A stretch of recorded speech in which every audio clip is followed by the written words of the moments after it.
കർണാടകയിലെ ദാവങ്കരെ സെന്ററിൽ നിന്ന് അരുൺ പൂപ്പറമ്പ് ചേരുന്നു. ഉത്തർപ്രദേശിലെ മെയിൻപുരിയിലെ ഗവൺമെന്റ് ഇന്റർ കോളേജിൽ നിന്ന് അച്യുതൻ ചേരുന്നു. കേന്ദ്രഭരണ പ്രദേശമായ ദാദ്ര നാഗർ ഹവേലിയിൽ നിന്ന് ശ്രീനാഥ് ചന്ദ്രനുമുണ്ട്. അത് ഞാൻ അരുൺ പൂപ്പറമ്പിലേക്ക് പോകുന്നു. അരുൺ, കർണാടകയിലെ ഉച്ചവരെയുള്ള പോളിംഗ് ശതമാനം എങ്ങനെയാണ്? കാര്യം കുറേ അധികം അപ്രതീക്ഷിത അടിയൊഴുക്കുകളൊക്കെ കണ്ട അവസാന ദിവസങ്ങളാണല്ലോ. ശതമാനം എങ്ങനെയാണ്? ആഷ്മി, പുറത്തുവന്ന 11 മണിവരെയുള്ള കണക്കനുസരിച്ച് കർണാടകയിൽ 24.48 പോളിംഗ് ശതമാനം. ഇപ്പോൾ 1 മണി പിന്നിട്ടിരിക്കുകയാണ്. 30% കഴിഞ്ഞൊരു 35-ലേക്ക് എത്തിയിട്ടുണ്ടാകും എന്നതാണ് കരുതുന്നത്. അതിന്റെ ഔദ്യോഗികമായ കണക്ക് അല്പസമയത്തിനകം തെരഞ്ഞെടുപ്പ് കമ്മീഷൻ പുറത്തുവിടുകയും ചെയ്യും. എന്തായാലും വോട്ടെടുപ്പിന് ശേഷം കർണാടകയിൽ അല്ലെങ്കിൽ വോട്ടെടുപ്പിന് ശേഷം എന്താണ് കർണാടകയിൽ ഈ ഫലം എന്നതിൽ പ്രവചിക്കാൻ കഴിയാത്തൊരു മത്സരമുണ്ട് എന്ന് കാര്യം നിസ്സംശയം പറയാൻ സാധിക്കും. അത് നമുക്ക് കഴിഞ്ഞ ലോക്സഭാ തെരഞ്ഞെടുപ്പിൽ ഒക്കെ ആണെങ്കിൽ ഇത് BJPയുടെ വലിയ ശക്തി കേന്ദ്രമാണ്. ഇവിടെ ഏകദേശം ഒരു ട്രെൻഡ് മനസ്സിലാകാറുണ്ട്.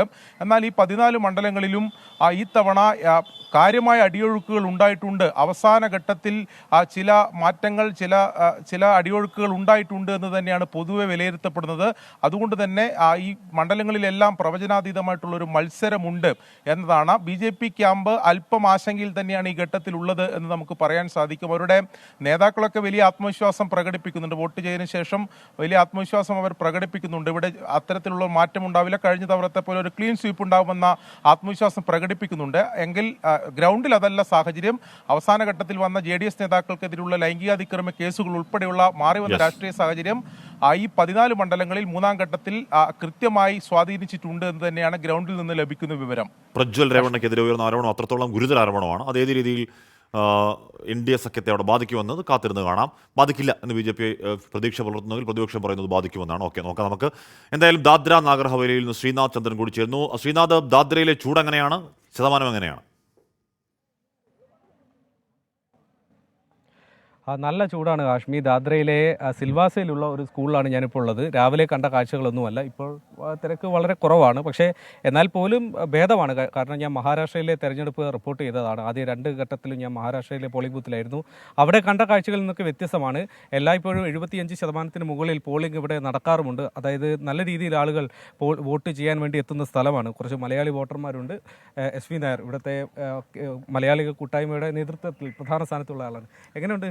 തിരക്ക് കുറച്ച് കുറഞ്ഞു അല്ലേ? രാവിലെ വളരെ നല്ല തിരക്കുണ്ടായിരുന്നു. ഞാൻ ഏകദേശം 2.5 മണിക്കൂർ ലൈൻ നിന്നിട്ടാണ് വോട്ട് ചെയ്തത്.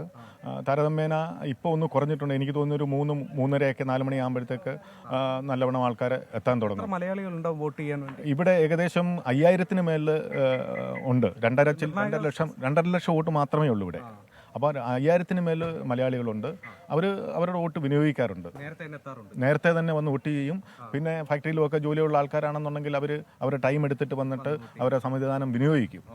രാവിലെ തന്നെ വന്നപ്പോൾ ഞാൻ ബൂത്തുകളിൽ മലയാളികളുടെ ഒരു നീണ്ട നിരയൊക്കെ കാണുന്നുണ്ടായിരുന്നു. ഏതായാലും ഈ സമയത്ത് അത്തരം മലയാളികളെ പ്രത്യേകമായി കാണാൻ കഴിയുന്നില്ല.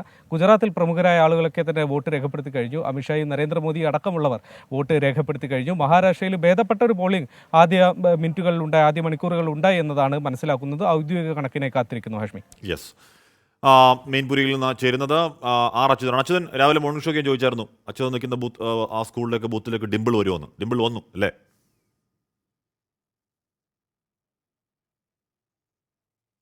തീർച്ചയായിട്ടും ഹാഷ്മി, അല്പം സമയം മുൻപായിരുന്നു വന്നത്. നമ്മളോട് ഇതുമായി ബന്ധപ്പെട്ട് പോളിംഗുമായി ബന്ധപ്പെട്ട സംസാരിക്കുകയും ചെയ്തു. അതായത് ഒരു ഭേദപ്പെട്ട പോളിംഗ് ആണ് പൊതുവേ ഈ മെയിൻപുരി മണ്ഡലത്തിൽ ഉണ്ടായിരിക്കുന്നതെന്നാണ് പങ്കുവച്ചത്. എന്തായാലും വൈകുന്നേരത്തോടു കൂടി അത് ഉയരും എന്ന് തന്നെയാണ് ഡിംപിൾ യാദവ് 24-നോട് പങ്കുവച്ചിരിക്കുന്നത്. നമ്മൾ ഈ പോളിംഗ് ശതമാനം പരിശോധിക്കുമ്പോഴും അത് വ്യക്തമാണ്. കാരണം രാവിലെ 7 മണി മുതൽ ഏതാണ്ട് 11 മണി വരെയും ഈ പോളിംഗ് സ്റ്റേഷനിൽ ഇതൊരു പ്രധാന പോളിംഗ് സ്റ്റേഷനാണ്. ഇവിടെ 7 ഇടങ്ങളിലായിട്ട് തെരഞ്ഞെടുപ്പ് വോട്ടിംഗ് നടക്കുന്നുണ്ട്. ഒരു പ്രധാന പോളിംഗ് സ്റ്റേഷൻ കൂടിയാണ് ഈ ഇന്റർ കോളേജ് എന്ന് പറയുന്നത്.